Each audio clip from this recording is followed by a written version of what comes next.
All right, I got a bit of a migraine, but let's do this. Hi everyone, welcome back to my channel. This is Coffee with Katie. Today's video is going to be a book review on City of Nightmares by Rebecca Schaeffer. So this book was released on January 10th in the US, but I believe the UK edition doesn't come out until sometime in February. Okay, yeah, in the UK it doesn't come out until February 23rd. But we're just gonna talk about that book today as I recently read it. So I read this book on the course of like 3 or 4 days.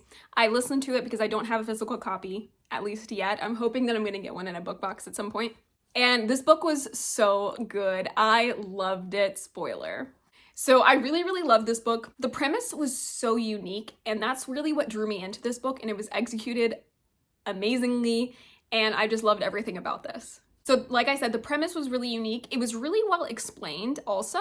The nightmare magic, if you will, I don't really know what to call it, but the nightmare element, the nightmare magic was really detailed, and it delves into a lot of the different situations that would come up with this being a problem. And the nightmare magic element was just really detailed, complicated, and interesting.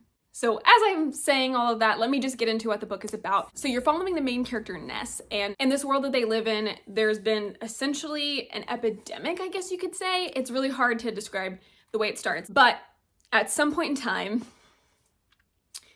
these nightmares start happening. So when people go to sleep, you dream. You almost always dream. It's very rare that you do not dream, right? Even if you don't remember it. So in this world, when you dream, you become your worst nightmare. So if you have any dream whatsoever, whatever your worst fear is, you become that when you wake up. So the example that's given in the very beginning of the book, like the first sentence and in the synopsis of the book, is that her sister had a nightmare and became a giant man-eating spider that killed people.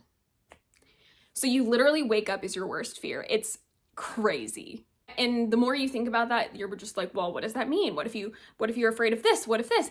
I think it talks about most of those questions you would have, which is really rare, I think, in a magic system where every single thing you would think of is mentioned. At least for me. I go into a lot of books just accepting what they tell me, and even if I'm questioning some things, I try to like suspend my disbelief because it's a fantasy novel, you know?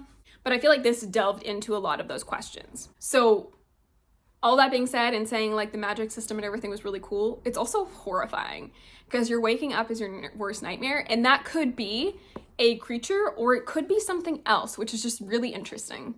And I love all the different examples we get, even if it's like this happened to this guy 10 years ago. We get to hear about a lot of the different ways that this manifests, and it was really creative and just really different.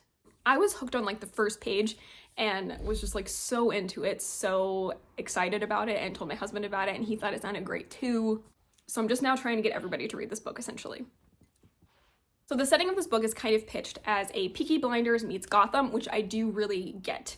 I've never seen Peaky Blinders or Gotham, but I'm familiar with Batman and Gotham in general, even if I haven't watched Gotham the show. So the idea is that the city is very corrupt, like Gotham, and everybody's a villain, everybody has bad intentions, you can pay off police will arrest you to get bribes, like just a very sullied society, right?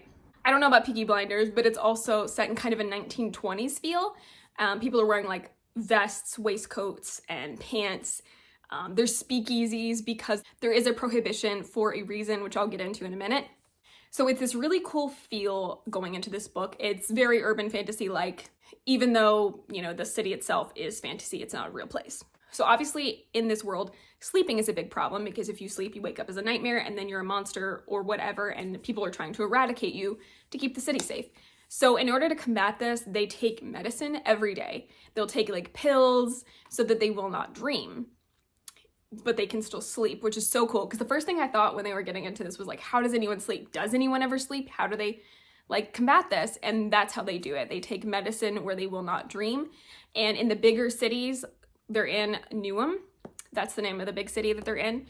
The big cities have this drug in the water supply. So you're constantly taking in this drug so that you're not going to get turned into a nightmare when you sleep. And even that was just handled so well and so cool. Because like, obviously that's a big problem, right? And the reason for the prohibition is because alcohol negates the effect of the drug that keeps you from dreaming. And so they don't want people drinking alcohol because then they'll turn into nightmares. And they even discuss it in a way that some people are willing to take the risk because they're like, well, how often do you dream?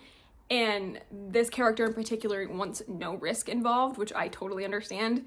And so she will even take pills on top of drinking the water and it being in her system. And the water in your system should stay there for a couple of days unless you drink alcohol. So it's this like really interesting thing going on in tension, especially with speakeasies and people wanting to drink, right? That's not a huge part of this, but it's mentioned a few times. I also surprisingly really loved that the main character was a coward, which is said in the synopsis and established very early on, but I actually really loved the way they did that and the way it was handled and talked about. And it was just so good. Like, when you dream, you turn into your worst fear. What? Like a man-eating spider? I'm sorry, I'm rambling. It was just so good, gushing rambling. I'm also very excited because this is a duology, and I didn't know how this book was going to end when I got to the ending. And when I got to the end of this book, it wraps up in a lot of ways, but it also leaves several loose ends. And I looked, and it is a duology, and the second book is coming out later this year, so you don't have to wait that long until the second book, which I am very excited about.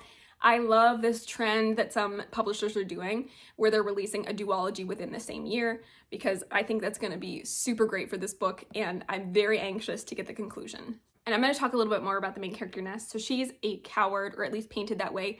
I think there's so much good dialogue that you could pick up in this book that talks about social issues, mental health, just a lot of things. It's not super in your face about it, but just so many things are looked into and talked about and mentioned that it's just layered and just amazing. For instance, because her sister turned into a man-eating spider, obviously that was very traumatizing for her. And her like worst fear is basically having a nightmare and becoming a nightmare. So it's really interesting, the juxtaposition of everything and how there's so much surrounding her where she's just afraid. And she's volunteering for the society that like wants to bring people into therapy.